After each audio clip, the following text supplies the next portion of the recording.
No se turbe vuestro corazón, creed en Dios, creed también en mí.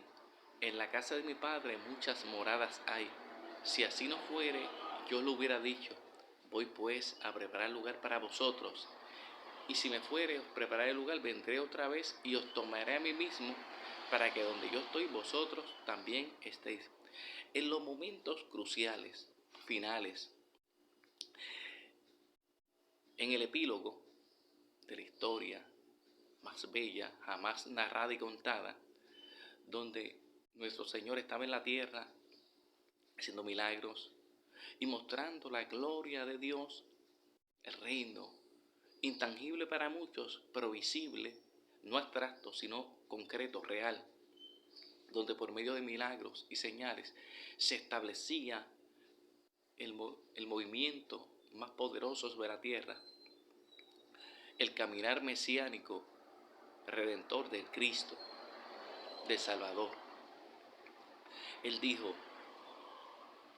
yo soy el camino, la verdad y la vida. Nadie va al Padre si no es por mí. En esta época donde es una encrucijada, se ha visto el desafío, una época donde se ha querido negar y decir que la vida humana no vale,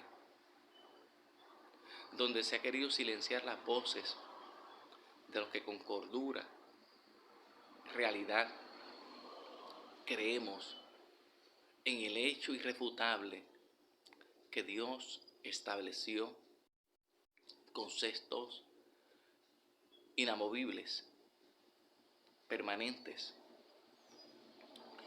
y ha dicho lo que es bueno y malo.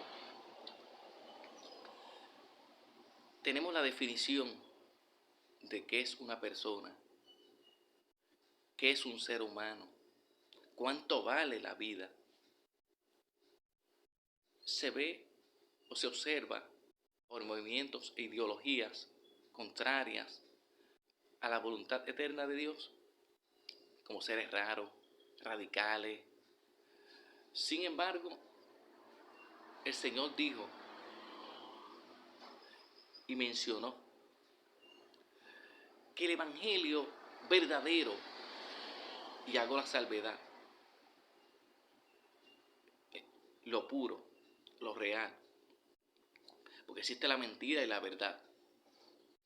El cristianismo puro y verdadero, porque también está el falso, la imitación, la caricatura.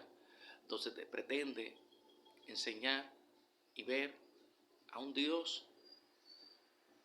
que no es el de la Biblia, que lo han sacado de mentalidades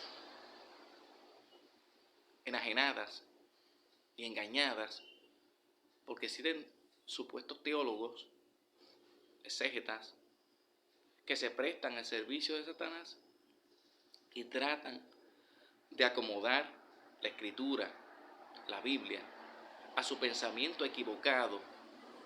Y por esa razón, Gálatas dice: si viniere alguien y os enseñare un evangelio diferente, distinto al que habéis aprendido desde el principio, sea anatema. Lo que implica que este verdadero movimiento de Dios, la iglesia que nació en el aposento alto en Jerusalén y ha perpetuado y permanecido en la tormenta de las crisis de la humanidad, firme, como estandarte, columna de la pureza y de la santidad real. No claudica, se mantiene estable. Por ejemplo, mencionar Juan el Bautista. Vivía en el desierto, comía langostas y miel silvestre, era muy parecido y similar al profeta Elías. Por una razón, vivían aislados del pueblo.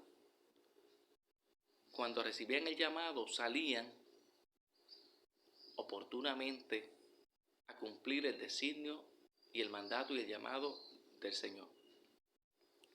Ellos estaban totalmente claros de que servían a los intereses del Señor, aunque eso significara ser despreciado, rechazado, como algunos decían que él era loco, que era un radical, rebelde, violento. Pero algunos utilizan en este pleno siglo a personas que fueron en contra de la corriente, correcta o equivocadamente. Algunos mencionan a Ernesto Che Guevara, Pedro Albizu Campos, Sandino, el mismo Gandhi, Martin Luther King, Abraham Lincoln, Camaño y otros hombres que correcta, en algunos casos de los que mencioné, o equivocada en otros, tenían una línea y una visión clara de lo que era correcto y lo que podían seguir, pero que ello representaría a veces ser vituperado, atropellado, rechazado, porque se dan los casos donde la persona ya tiene un parámetro rígido o una visión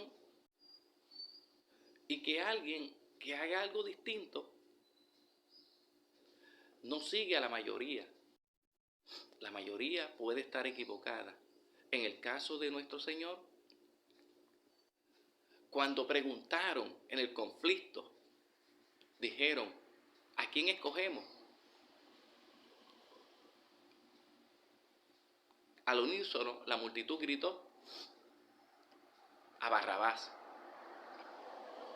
Y usted analiza y piensa, pero entonces estaban equivocados. Tenían que escoger a Jesús, el que hizo milagro, sanó, libertó al endemoniado, sanó al enfermo, redimió, perdonó, mostró amor, cambió la historia. Pero influenciado por la élite religiosa, porque existe la religión falsa y la verdadera. Los fariseos, que representaban la religión del judaísmo, pero la secta del fariseísmo y saduceísmo se habían alejado, distanciado de esa verdad y habían abrazado y adoptado posturas donde la Torá o los libros del Pentateuco, parte del Antiguo Testamento, que era la verdad revelada, habían tomado el Mishnah, el Talmud, que eran una compilación, una recopilación de libros que ellos habían hecho de tradiciones orales y escritas, donde se establecían pautas que habían ido por encima de la escritura. Por eso ellos habían ganado el repudio de nuestro Salvador. Jesús lo rechazó, no porque fueran una iglesia o un grupo de entidad religiosa falsa. Tenían la verdad, pero habían abrazado otras cosas y habían puesto de lado el conocimiento divino, la revelación. Esto se aprende y se adquiere por medio de la experiencia del nuevo nacimiento y creer en el Señor. Si confesares con tu boca que Jesús es el Señor y creyeres en tu corazón que Dios le levantó de los muertos, serás salvo. Porque con el corazón se confiesa para justicia, mas con la boca para salvación. Por lo tanto, Pablo dice en Romanos 1:16, porque no me avergüenzo del Evangelio, porque es poder de Dios para salvación a todo aquel que cree, el judío y también al griego, e incluye al gentil.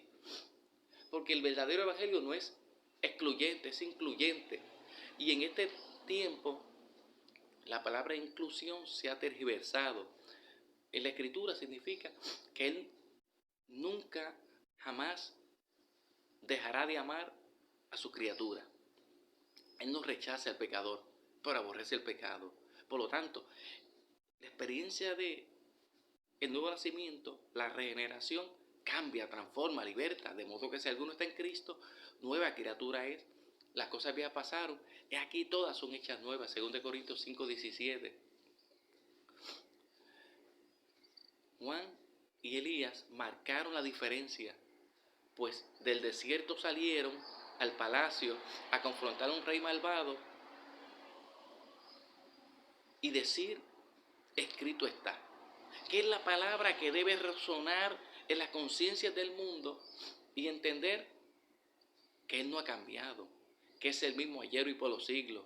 Hebreos 13:8, que lo que antes era pecado, hoy lo sigue siendo. Los tiempos cambian, pero su palabra no. Mateo 24:35, el cielo y la tierra pasarán, pero sus palabras no pasarán. La escritura es de actualidad, no es un libro caduco. Y aunque le comparen con las obras de Miguel de Cervantes de Saavedra, Don Quijote de la Mancha, que fue un libro muy leído a nivel mundial, pero jamás se compara con la escritura. No es un conjunto de fábulas,